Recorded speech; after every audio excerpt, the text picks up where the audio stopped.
이제 하나님의 말씀 제가 봉독합니다. 요한복음 4장 41절과 42절 말씀입니다. 41절과 42절 말씀입니다. 예수의 말씀을 인하여 믿는 자가 더욱 많아 그 여자에게 말하되 이제 우리가 믿는 것은 내 말을 인함이 아니니 이는 우리가 친히 듣고 그가 참으로 세상의 구주신 줄 알미니라 하였더라. 아멘. 오늘 이제 우리가 요한복음 4장 말씀으로서 함께 은혜를 나누고자 하는데 말씀을 준비하면서 또 새롭게 깨달아지는 것이 있었습니다. 하나님께서는 이렇게 말씀을 읽을 때마다 전에 보지 못했던 것을 새롭게 보는 그런 눈을 우리에게 길러주시는 것 같아요. 4장 1절부터 말씀을 함께 나눕니다. 예수의 제자를 삼고 세례를 주는 것이 요한보다 많다 하는 말을 바리새인들이 들은 줄을 주께서 아신지라. 예수께서 친히 세례를 주신 것이 아니요 제자들이 준 것이라. 아마 이 말씀 1, 2절 말씀은 3장 후반부에 세례 요한과 예수님의 공동 사역에 함께 이어지는 부분인 것 같습니다. 오늘 주제로 전할 말씀은 이제 3절 말씀부터 증거합니다. 유대를 떠나사 다시 갈릴리로 가실새 사마리아로 통행하여야 하겠는지라. 사마리아에 있는 수가라 하는 동네에 이르시니 야곱이 그 아들 요셉에게 준 땅이 가깝고 또 거기 야곱의 우물이 있더라. 예수께서 행로에 권하여 우물 곁에 그대로 앉으시니 때가 제6시쯤 되었더라. 사마리아 여자 하나가 물을 길러 왔음에 예수께서 물을 좀 달라 하시니 이는 제자들이 먹을 것을 사러 동네에 들어갔음 이르라. 사마리아 여자가 가로되 당신은 유대인으로서 어찌하여 사마리아 여자 나에게 물을 달라 하나이까 하니 이는 유대인이 사마리아인과 상종치 아니함이러라. 너무나 잘 아는 우물가의 여인 이야기입니다. 왜 사마리아 사람과 유대인이 서로 상종치 아니하였을까요? 왜 유대 사람들은 사마리아인들을 그렇게 경멸하고 천하게 생각했을까요? 우리가 누가복음에서 선한 사마리아인 비유를 할 때도 거기에 보면은 바리새인이 예수님께 묻죠. 누가 진정 이웃이나이까 할 때 예수님께서 사마리아인을 이제 답으로 제시하죠. 그죠? 근데 그때 대답이 어떻게 합니까? 선한 일을 한 그가 이웃이나이다. 그러니까 사마리아인이라는 말 자체를 입술에 올리기를 거부하고 있었죠. 근데 옛날에는 왜 이랬을까? 저도 잘 몰랐어요. 우리 열린교회 식구들은 다 아시죠? 왜 그런지. 예. 북이스라엘과 남유다로 갈라진 후에 북이스라엘이 BC 722년에 아시리아에 의해서 먼저 멸망당했죠. 그때 아시리아의 정복지에 대한 정책이 어떤 정책이었습니까? 민족 혼혈 정책이었어요. 그래서 사마리아 땅에 많은 이방인들을 데리고 와서 그들로 하여금 그곳에 머물게 했습니다.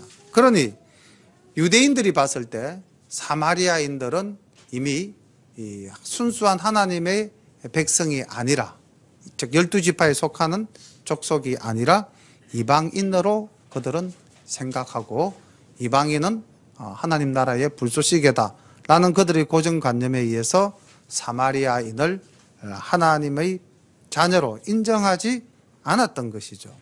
이 이야기는 열왕기하서 17장 24절부터 41절까지의 말씀을 보면은 그 배경을 우리가 잘 알 수가 있습니다.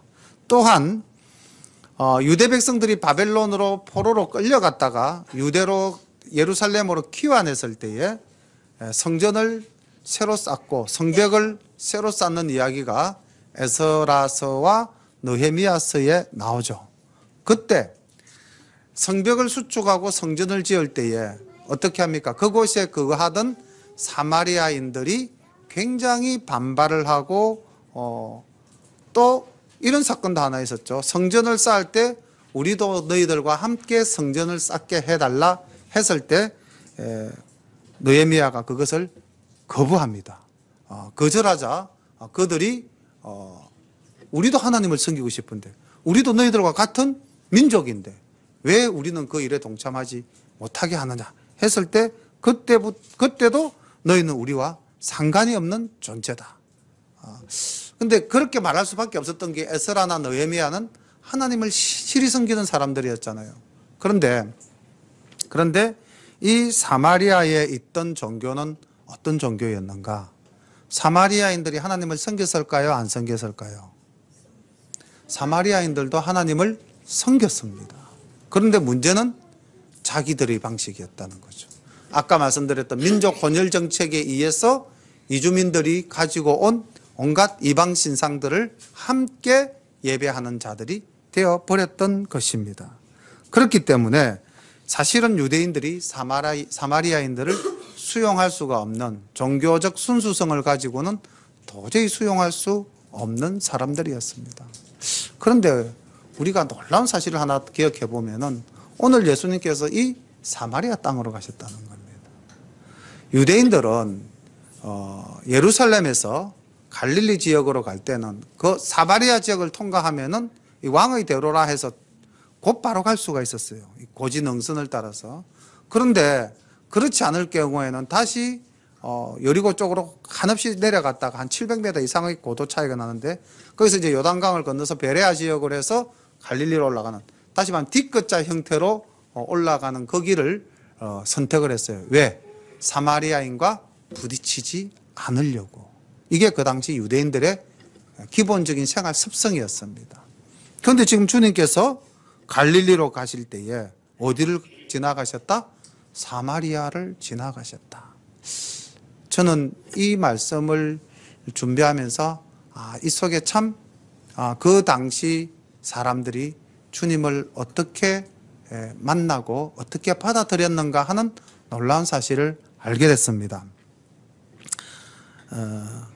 우리가 앞 시간에 만났던 사람이 누구였죠? 지난주 수요일 날 3장에서 만났던 사람이 세례요한 말고 또 한 사람이 있어. 니고데모가 있었죠. 니고데모는 바리새인이고 유대인이고 율법사였고 관원이었던 사람입니다. 그러니까 유대사에서 가장 엘리트였죠. 그런데 그가 주님의 말씀을 아멘으로 받아들였습니까? 받아들이지 못했습니까? 받아들이지를 못했습니다. 나중에 제가 한 번 더 언급을 할 텐데요.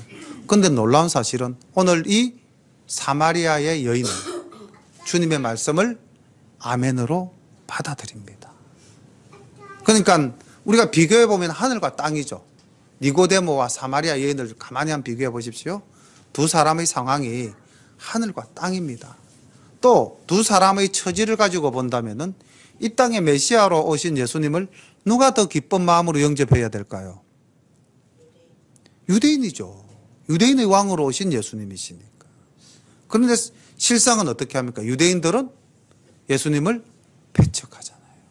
그러니까 오늘 앞 시간에 우리가 살펴봤던 니고데모랑 이 우물가의 여인을 비교해 보면은 놀라운 진리가 그 속에 있음을 알 수가 있습니다. 오늘날 우리는 니고데모로 이 자리에 앉아 있는가 아니면 사마리아의 여인으로 이 자리에 앉아 있는가 한번 돌아볼 수 있는 시간이 될 법도 합니다.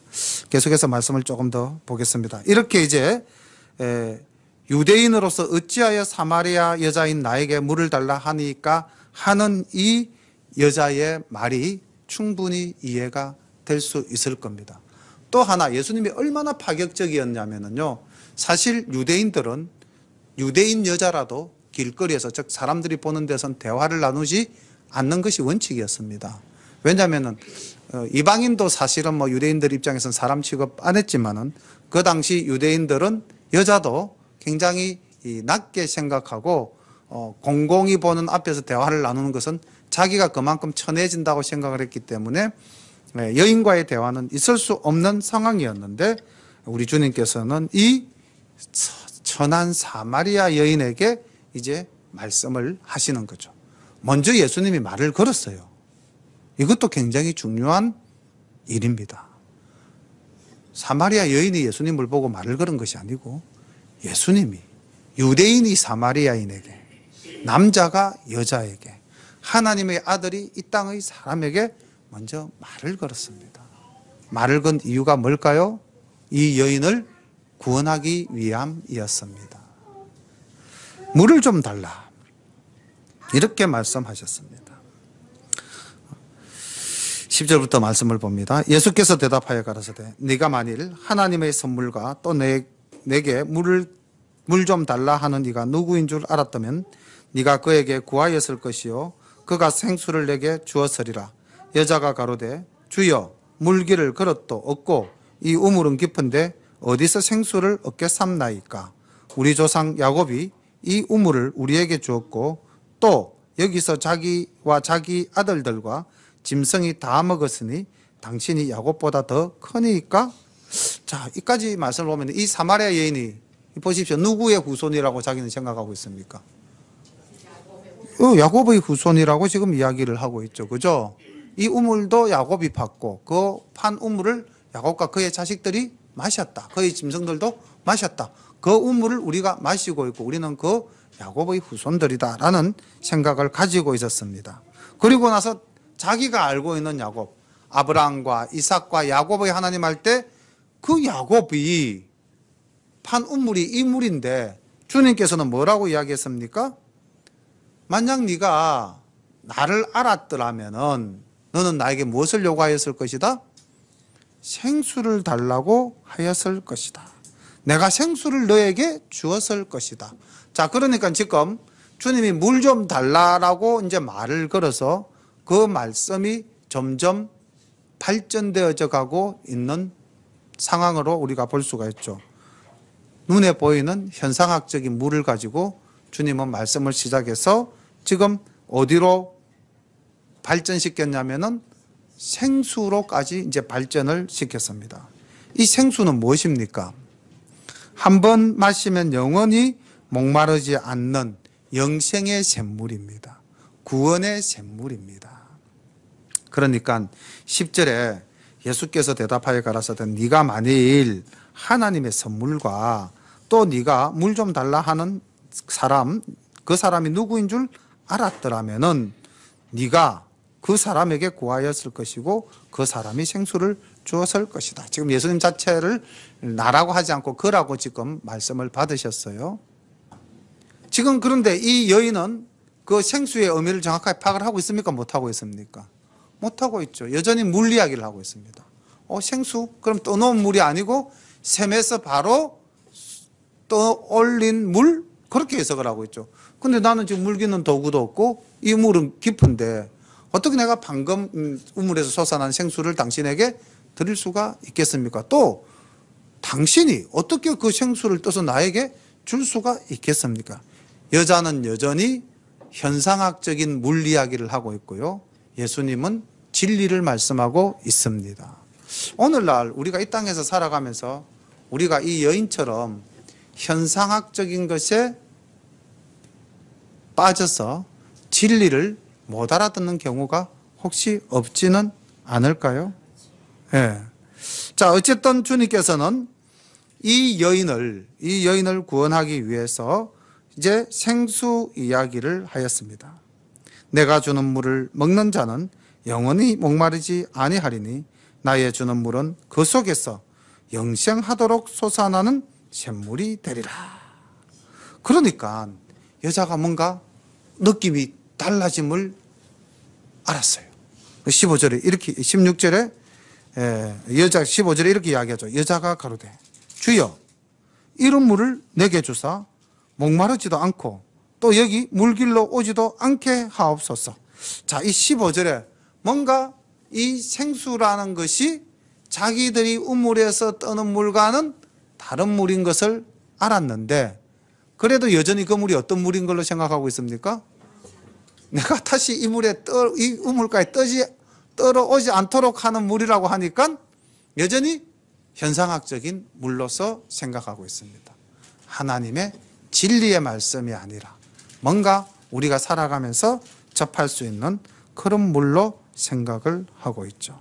그래서 주님께서 이제 이 여인을 깨치기 위해서 본격적으로 전곡을 찌르십니다. 어떻게 말씀하십니까? 가라사대 가서 내 남편을 불러오라. 뜬금없이 무리하게 하시다가 남편 이야기로 화제가 전환되어졌습니다. 그런데 여자의 대답이 가관이죠.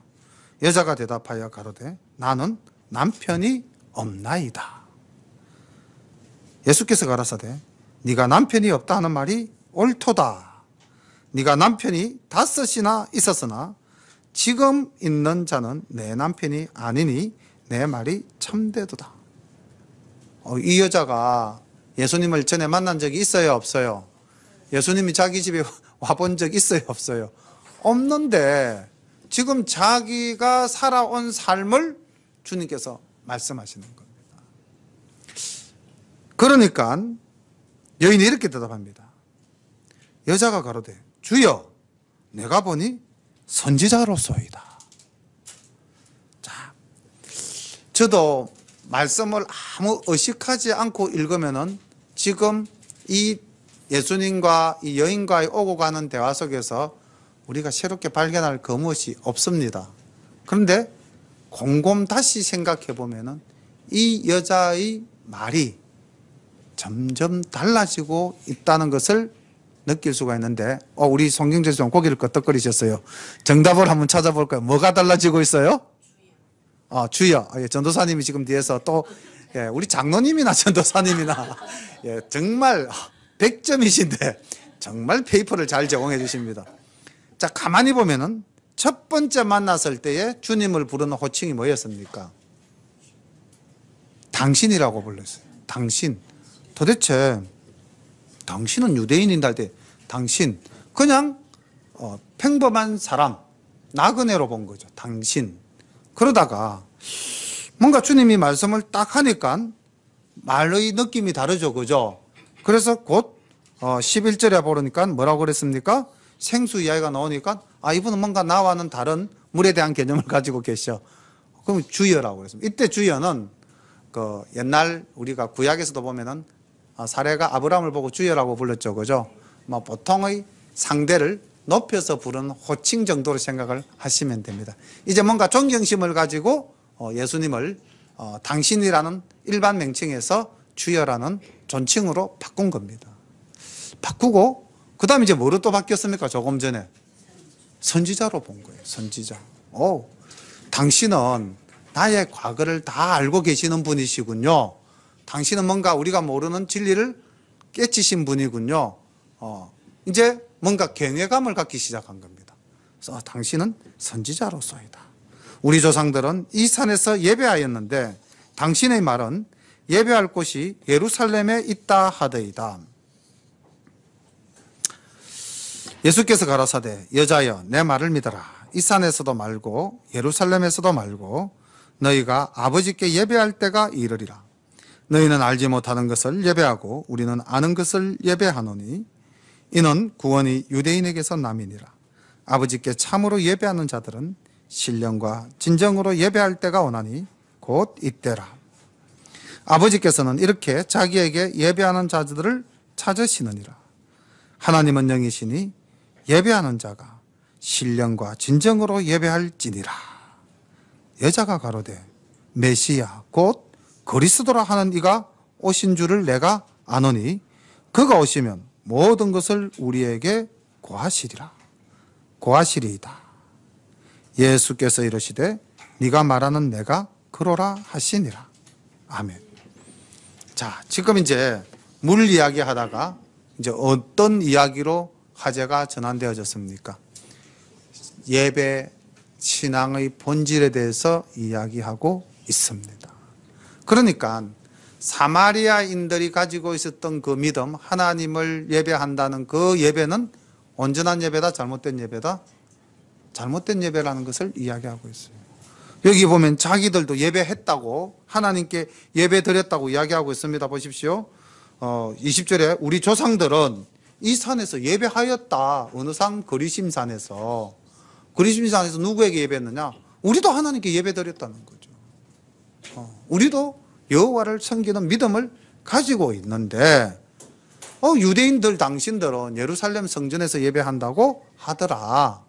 그러니까 예수님 뭐라고 하십니까? 예루살렘도 아니야. 너희들이 예배하는 그것도 아니야. 다시 말하면 형식적으로 습관적으로 드리는 예배가 참 예배가 아니다라는 것을 말씀하고 있습니다. 이것은 오늘날 우리에게도 동일하게 적용됩니다. 우리가 주일 예배, 수요 예배, 새벽 예배, 금요 기도의 예배, 예배가 참 많죠. 그러다 보니까 예배가 어떻게 보면 습관처럼 쫓아가는 예배가 되어지는 경우가 참 많습니다. 그런데 주님께서는 이렇게 습관적으로 쫓아가는 이 예배는 참 예배가 아니라는 것이죠.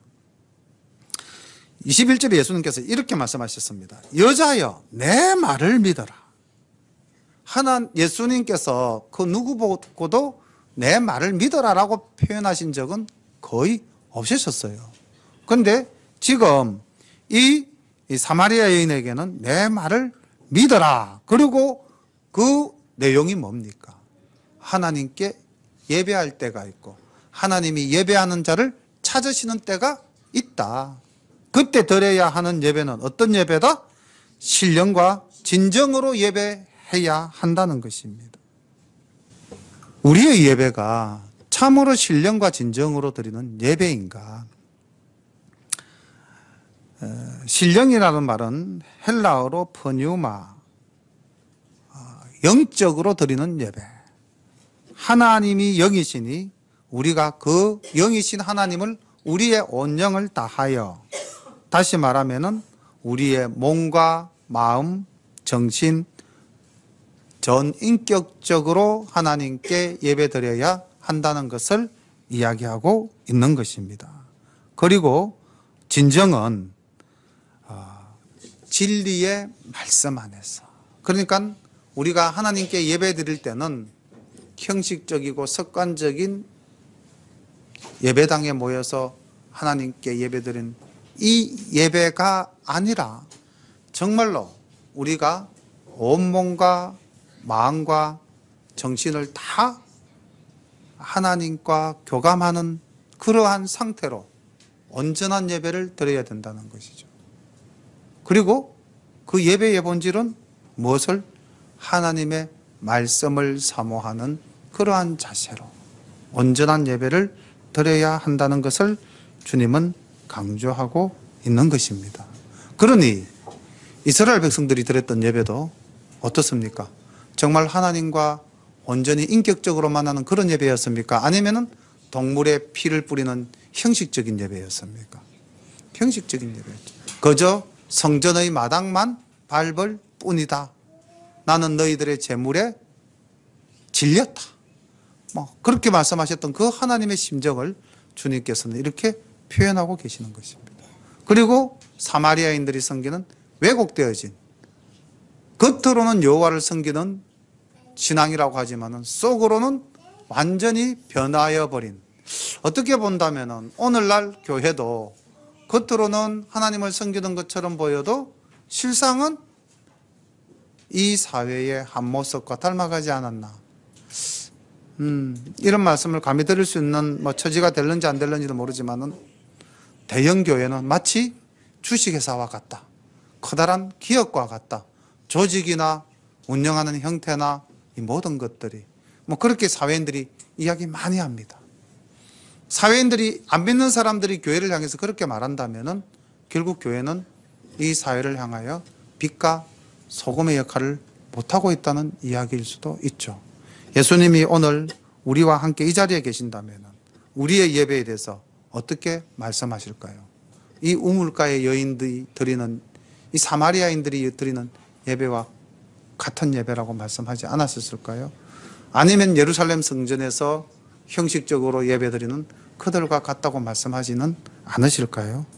아니면 정말로 너희들은 하나님이 찾으시는 신령과 진정으로 예배하는 그런 자들이다라고 말씀을 하실까요? 우리가 오늘 이 시간 예배의 본질에 대해서도 다시 한 번 더 생각해 봐야 할 것입니다. 오늘 또 뭐 이야기를 드려도 되는지 모르겠는데 사모님 바로 앞에 앉아 계시는데 우리가 저녁에 조금 일찍이 이 카페에서 사모님과 말씀을 나눌 이런 이제 시간이 있었는데 우리 사모님이 그렇게 말씀하셨습니다. 예배만큼 소중한 것이 없다. 우리가 하나님의 은혜로 이렇게 살아오는 것을 생각해 볼 때, 또 살아오신 것을 생각해 볼 때 예배는 그 무엇과도 바꿀 수 없는 것이다.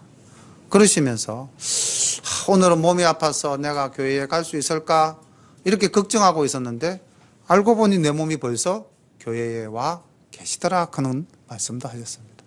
예배에 생명을 거시는 그런 마음 자세로 예배를 드리던 분도 계신다는 겁니다. 우리가 과연 얼만큼 이 예배라는 것에 대해서 정말 소중하게 생각하고 정말 이 자리가 내 인생에 다시 오지 않는 시간이잖아요. 그죠? 그 귀한 시간을 하나님께 바쳤다. 그런 기쁨으로 우리가 이 예배를 드리고 있는가. 예. 아마 주님께서는 이 사마리아 여인이 변하는 모습을 보면서 정말 그 하나님을 사랑하는 그 마음을 읽으시고는 이제 네가 진정과 신령과 진정으로 예배드리는 자가 될 것이다. 이런 믿음, 확신을 주신 것 같아요. 그래서 여자가 이렇게 이야기하잖아요. 25절에. 이런 말씀은요, 제가 알기로는 메시아가 이 땅에 오셨다고 그러시는데, 그리스도가 이 땅에 오셨다고 그러시는데, 그가 만약에 오셨다면은 이런 말씀을 하실 수 있을 겁니다. 이것은 사람이 하는 말이 아니고 메시아이신 그리스도이시만이 하실 수 있는 말씀입니다. 그럼 주님 뭐라고 그랬습니까? 바로 내가 거야. 너 여인이 얼마나 놀랐겠습니까? 그러니까 자, 당신, 주여, 선지자. 여기서 이제 이 사마리아 여인의 호칭이 뭐로 바뀔까요? 메시아로 바뀝니다. 조금 앞서서 나가보면은 그 28절에 보십시오. 28절 조금 내려가서 나중에 다시 또 보겠지만 여자가 물동이를 버려두고 동네에 들어가서 사람들에게 이르되 나의 행한 모든 일을 내게 말한 사람을 와보라. 이는 그리스도가 아니냐 하니. 이는 그리스도가 아니냐. 여인의 입에서 예수님을 뭐라고 칭하고 있습니까? 그리스도라고. 얼마나 놀라운 일입니까? 정말 놀라운 일이죠. 저는 이 대목을 보면서 지난주 수요일 날 니고데모, 아까 제가 잠시 예배 초두에 설교 초두에 말씀드렸죠. 니고데모랑 비교해 보면 이 여인과 니고데모의 지식적인 차이라고 하는 것은 하늘과 땅 차이입니다. 말씀을 아는 정도도요, 하늘과 땅 차이입니다. 니고데모가 훨씬 더 잘 알고요, 니고데모가 메시아에 대해서도 더 잘 알고 있을 것입니다. 그렇겠죠, 그죠? 그런데 다 예수님을 만났어요. 두 사람 다. 니고데모도 밤늦은 시간에 예수님을 찾아와서 만났고요, 이 우물가의 여인도 다른 여인들이 물 기르러 오는 시간을 피해서 아마 지금 6시쯤 되었더라 할 때 이 6시를 성경학자들은 저녁 6시로 보기도 하고 낮 12시로 보기도 하는데 저는 낮 12시 편에다가 시간을 부여하겠습니다. 왜냐하면 6시쯤 되면 동네 여인들이 다 올 거 아니에요. 그럼 지금 이 시간 딱 이 사마리아 여인 혼자 왔거든요. 그들의 눈을 피하기 위해서. 예수님을 딱 만난 거죠.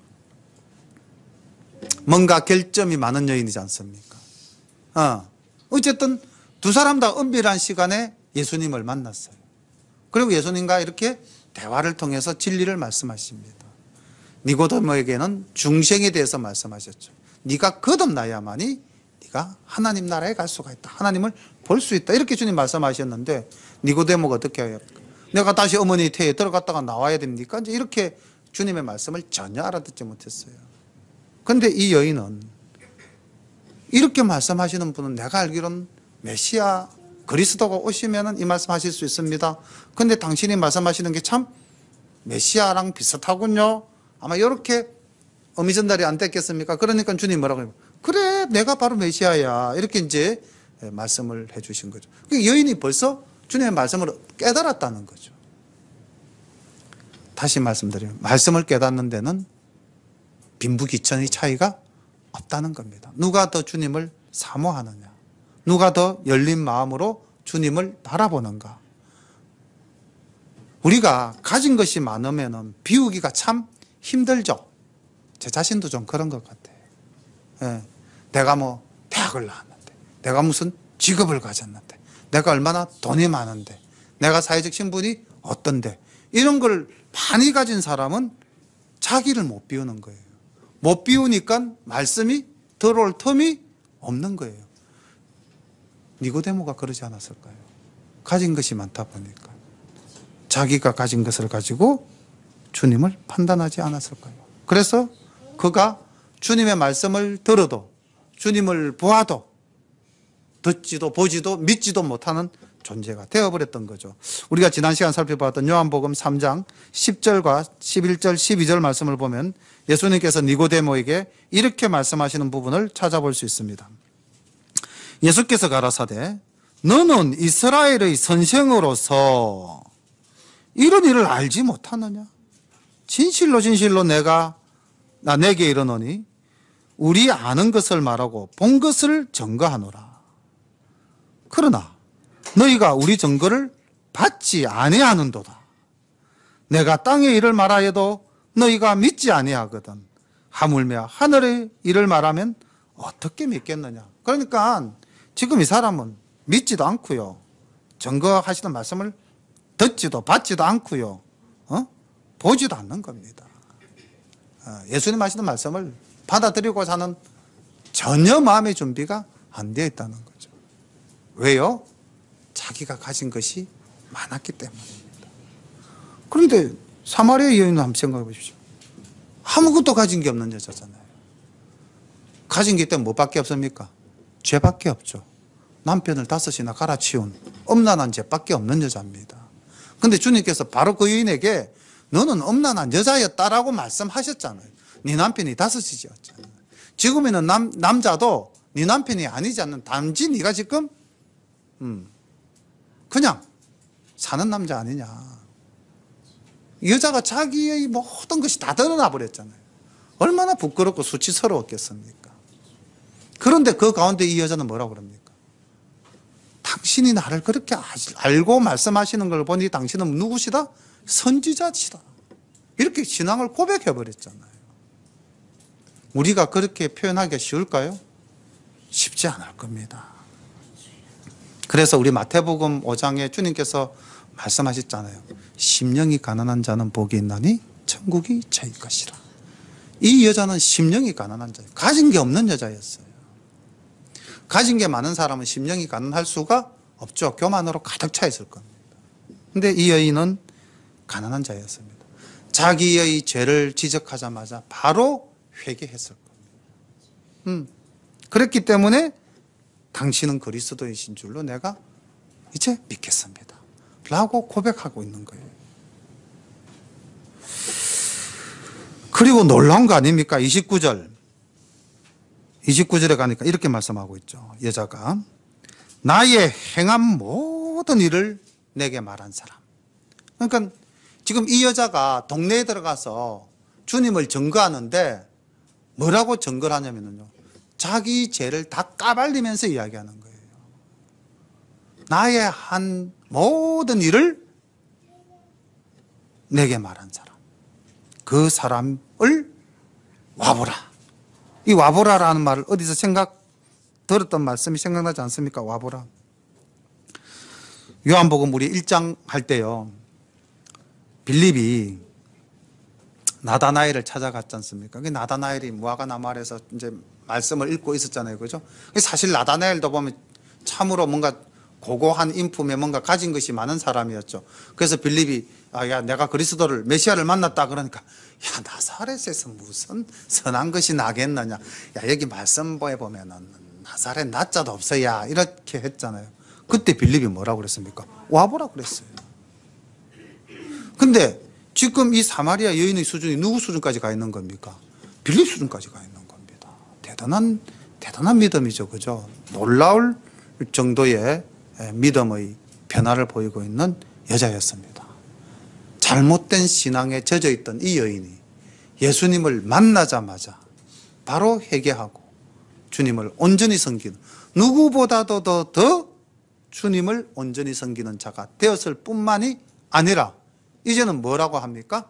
나가서 증거합니다. 복음을 전하죠. 전도를 하고 있습니다. 와보라. 예수님을 만나라. 내가 만난 예수님을 너희들도 만나라라고 이야기하고 있는 것 아니겠습니까? 그러니 30절에 놀라운 변화가 생깁니다. 저희 동네에서 나와 예수께로 오더라. 저희가 동네에서 나와 예수께로 오더라. 저희가 누굽니까? 그 여인의 말을 들은 사람이 다 그래? 그러면서 예수님을 만나러 왔다는 이야기입니다. 자, 이 이야기 가운데 또 하나의 이야기가 삽입되어져 있죠. 27절. 제자들 이야기가 나옵니다. 이때에 제자들이 돌아와서 예수께서 여자와 말씀하시는 것을 이상히 여겼으나 무엇을 구하시나이까? 어찌하여 저와 말씀하시나이까? 묻는 이가 없더라. 그러니까 제자들이 와서 예수님이 이 사마리아 여인과 대화하는 장면을 이상히 여겼다라는 것은 이제 이해가시죠? 유대인의 풍속을 벗어난 말씀인데 선생님이 하시는 일이니까 묻기가 좀 미안했겠죠. 그래서 묻지 않았다는 겁니다. 그리고 나서 제자들의 이야기를 다시 보겠습니다. 31절로 넘어와서 그 사이에 제자들이 청하여 가로되, 그러니까 이제 여인은 가서 동네에 전도하는 그 카메라 앵글이 하나 잡힌 상태에서 다시 우물가에 예수님과 제자들로 앵글을 하나 또 맞추는 겁니다. 동시 타임이죠. 여자는 동네 가서 전도하고 있고 예수님은 우물가에서 이제는 누구와 대화를 나눕니까? 제자들과 대화를 나누는 장면입니다. 그 사이에 제자들이 청하여 가로되 랍비여 잡수소서. 자, 저는 여기에서도 제 나름대로 정리를 해봤습니다. 제자들이 주님을 뭐라고 부릅니까? 랍비요. 통상적으로 랍비라고 계속 불러왔죠. 다시 말하면은 제자들이 주님을 랍비라고 부르는 그 순간에 우물가의 여인은 예수님을 뭐라고 불렀죠? 메시아라고 불렀죠. 자, 그렇게 본다면은 아직 제자들도 완전히 주님을 메시아로 온전히 이해하지 못하고 있는 그 가운데 이 여인은 그만한 믿음의 고백을 나타내 보이고 있다. 이렇게 볼 수도 있겠죠. 가라사대 내게는 너희가 알지 못하는 먹을 양식이 있느니라. 제자들이 서로 말하되 누가 잡수실 것을 갖다 드렸는가 한데 예수께서 이르시되 나의 양식은 나를 보내신 이의 뜻을 행하며 그의 일을 온전히 이루는 이것이니라. 자, 여기도 굉장히 이제 주님의 그 메시아적 말씀이 나옵니다. 우리에게 이제 주시는 말씀이죠. 제자들이 먹을 것을 구해왔어요. 그리고 주님 잡수십시오. 랍비요, 선생님 음식 드십시오. 이렇게 점심 드십시오라고 이야기했겠죠. 근데 주님 뭐라고 말씀하세요? 나는 이미 내 양식을 먹었다라고 이야기를 하십니다. 그러니까 제자들이 뭐라고 그러죠? 누가 갖다 줬나? 이렇게 이야기를 하고 있죠. 여전히 우물가의 여인이 처음 현상학적인 것을 이야기했듯이 이 제자들도 현상학적인 것, 자기들이 알고 있는 범위 내에서의 지식을 가지고 이야기하고 있습니다. 그런데 주님은 하늘의 비밀을 말씀하시죠. 우물가의 여인에게도 하늘의 비밀을 말씀하셨고 이제 제자들에게도 하늘의 비밀을 말씀하십니다. 우리에게도 말씀을 통해서 하늘의 비밀을 주시고 계시죠. 주님의 양식이 무엇이었습니까? 나를 보내신 이의 뜻을 행하며 그 일을 온전히 이루는 것, 이것이 나의 양식이다. 그러니까 나는 먹지 않아도 배부르다는 겁니다. 우리도 그런 경우 있죠. 참 내가 하는 일이 즐겁고 기쁜 일이라면은 이 일에 푹 빠져서 그 일에 몰입해 있다가 보면은 내가 밥을 먹었는지 안 먹었는지 상관이 없는 경우 있죠. 예. 우리 진집사님도 고개를 끄덕거리시는데 아마 열심히 집을 짓다가 보면은 밥때가 지나가도 그 일이 되어져 가는 것이 그냥 허무해가지고 그러실 때가 있으실 겁니다. 주님께서 말씀하신 주님의 양식은 하나님의 일을 온전히 그리고 그 하나님의 뜻을 행할 때 그때 주님은 양식을 먹었다라고 표현하고 있는 겁니다.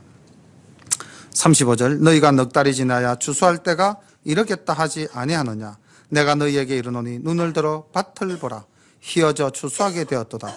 거두는 자가 이미 싹도 받고 영생에 이르는 열매를 모으나니 이는 뿌리는 자와 거두는 자가 함께 즐거워하게 하려 함이니라. 그런즉 한 사람이 심고 다른 사람이 거둔다 하는 말이 옳도다.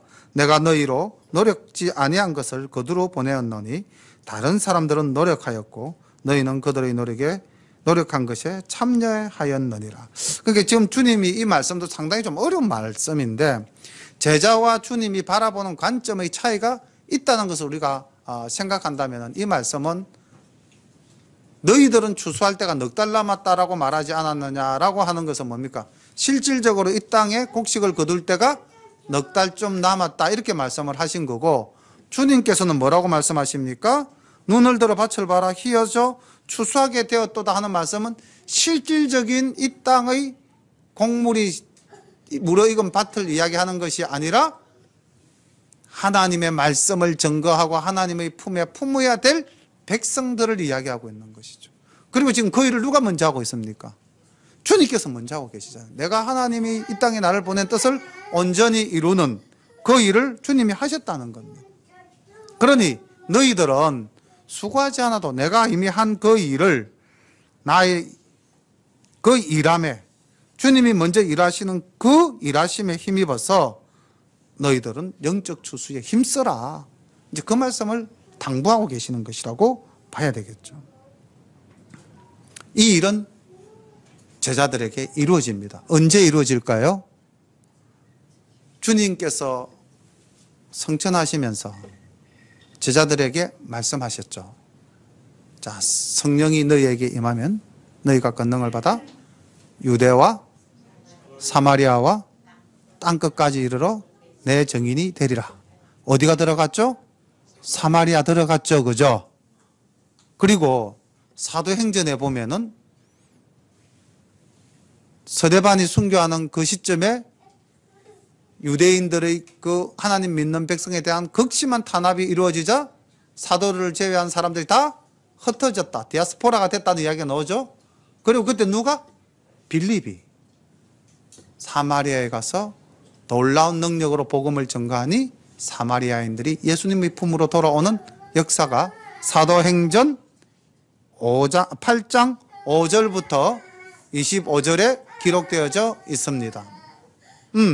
그러니까 주님께서는 이미 이 사마리아인들이 주님의 품으로 돌아올 것을 내다보시고 이제 너희들이 그 추수할 대상들을 내가 먼저 다 씨를 뿌려놨고 내가 다 일을 해놓았으니까 너희들이 가서 추수하라고 말씀을 하시는 것입니다. 아마 오늘날 이 땅에 대해서도 우리의 이웃들에 대해서도 먼저 주님께서 일하신 줄로 믿습니다. 우리는 가서 같이 거두면 됩니다. 그래서 우리도 그 기쁨을 함께 누리면 될 것입니다. 다시 사마리아 여인에게로 앵글이 돌아갑니다. 이제 주님과 제자들과의 대화가 끝났고 다시 마을에 여자 이야기가 나오죠. 여자의 말이 그가 나의 행한 모든 것을 내게 말하였다 증거하므로 그 동네 중에 많은 사마리아인이 예수를 믿은지라. 사마리아인들이 예수께 와서 자기들과 함께 유하기를 청하니 거기서 이틀을 유하심에 예수의 말씀을 인하여 믿는 자가 더욱 많아 그 여자에게 말하되 이제 우리가 믿는 것은 내 말을 인함이 아니니 우리가 친히 듣고 그가 참으로 세상의 구주신 줄 알미니라 하였더라. 아멘. 놀랍죠?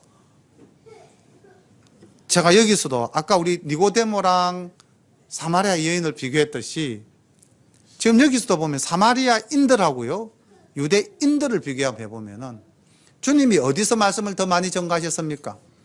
유대인들에게 예루살렘과 갈릴리와 온 유대를 돌아다니면서 주님이 말씀하지 않으셨습니까? 표적도 보이셨죠. 근데 여기서는 사마리아에서는 표적을 보이셨습니까? 안 보이셨습니까? 표적도 안 보이셨어요. 그런데 이 사마리아 사람들이 예수님과 며칠 있었어요? 단 이틀 있었습니다. 이틀 있었는데 그들이 예수님을 뭐라고 고백합니까? 세상의 구주 메시아라고 고백하고 있지 않습니까?